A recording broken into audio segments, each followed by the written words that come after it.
In today's video, I'm going to teach you how to remove a Google Calendar by unsubscribing from it. If you're finding your Google Calendar cluttered with events from calendars you no longer need or want, it's definitely time to tidy up. This process is simple and can save you the hassle of sifting through unwanted events.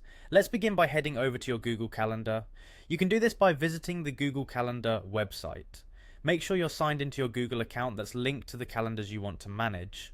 Once you're on the main page, take a look at the left-hand side of the screen. You'll notice a section labelled Other Calendars. This is where you'll find subscriptions to the calendars that you're not the primary owner of, and possibly some that you don't use often. Identify the specific calendar you wish to unsubscribe from within this Other Calendars section. You might see quite a few entries here, so take a moment to locate the one you no longer need. Hover your mouse over the name of the calendar. As you do so, an icon with 3 vertical dots, known as the Options icon, will appear right next to the calendar's name. Go ahead and click on these dots. A menu will pop up with several options.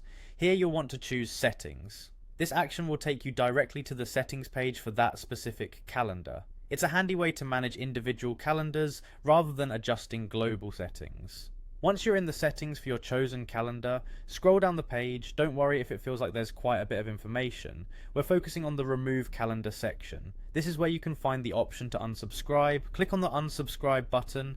Google might prompt you with a warning asking if you're sure you want to proceed. Confirm that you'd like to unsubscribe.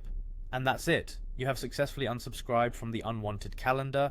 This will remove the calendar and its events from your view, simplifying your personal schedule and keeping everything organized. If you ever find you need to resubscribe to the calendar, you can always add it back through the calendar's original shared link. Thank you for following along with this tutorial on how to declutter your Google Calendar by unsubscribing from unnecessary calendars. I hope you found this guide helpful and easy to follow. If you have any questions or need further assistance, feel free to leave a comment below. Don't forget to like the video if you found it helpful and subscribe for more tech related tips and tutorials. Have a great day.